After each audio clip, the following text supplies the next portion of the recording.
ایک شخص حضور پر درود نہیں پڑھتا تھا۔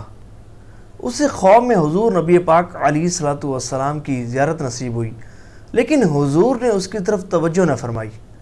تو اس نے عرض کیا، یا رسول اللہ صلی اللہ تعالی علیہ وآلہ وسلم، کیا آپ مجھ سے ناراض ہیں؟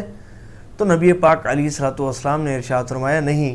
تو پھر اس نے عرض کیا، پھر میری طرف توجہ کیوں نہیں فرما رہے یا رسول اللہ صلی اللہ تعالی علیہ وآلہ وسلم؟ تو حضور نے فرمایا، میں تمہیں نہیں جانتا، میں تمہیں نہیں جانتا۔ اس نے عرض کی، حضور آپ مجھے نہیں جانتے؟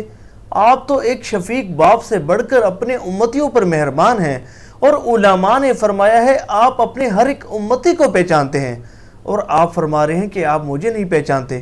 تو نبی پاک علیہ الصلوۃ والسلام نے ارشاد فرمایا، بے شک علماء نے ٹھیک کہا، لیکن تم نے مجھ پر درود بھیج کر اپنی توجہ میری طرف نہیں دلائی۔ میں اپنے امتیوں کو ان کے درود پاک کی کثرت کرنے کے سبب پہچانتا ہوں۔ جو جتنا زیادہ درود پاک پڑھتا ہے اسے اتنا زیادہ جانتا ہوں، جو جتنا زیادہ درود پاک پڑھتا ہے اسے اتنا زیادہ جانتا ہوں۔ تو جب وہ شخص اگلے دن سو کر اٹھا تو اس نے ذہن بنا لیا کہ آج سے کثرت سے درود پاک پڑھوں گا، درود پاک کی کثرت کرنے کو ہی اپنا وظیفہ بنا لیا۔ پھر کچھ عرصے بعد اس پر دوبارہ کرم ہوا، اس کی قسمت انگڑائی لے کر جاگ اٹھی۔ خواب میں حضور نبی پاک علیہ الصلوۃ والسلام تشریف لائے۔ حضور نے فرمایا، اب میں تمہیں جانتا بھی ہوں اور بروز قیامت تمہاری شفاعت بھی کروں گا۔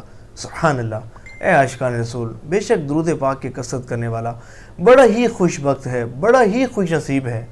اور درود پاک کی کثرت یہ وہ مبارک وظیفہ ہے جو نبی پاک علیہ الصلوۃ والسلام کی خاص توجہ حاصل کرنے کا ذریعہ ہے۔ یہ وہ مبارک وظیفہ ہے جو نبی پاک علیہ الصلوۃ والسلام کے خاص غلاموں میں شامل ہونے کا وظیفہ ہے۔ اللہ کریم ہمیں بھی کثرت سے درود پاک پڑھنے کی توفیق عطا فرمائے۔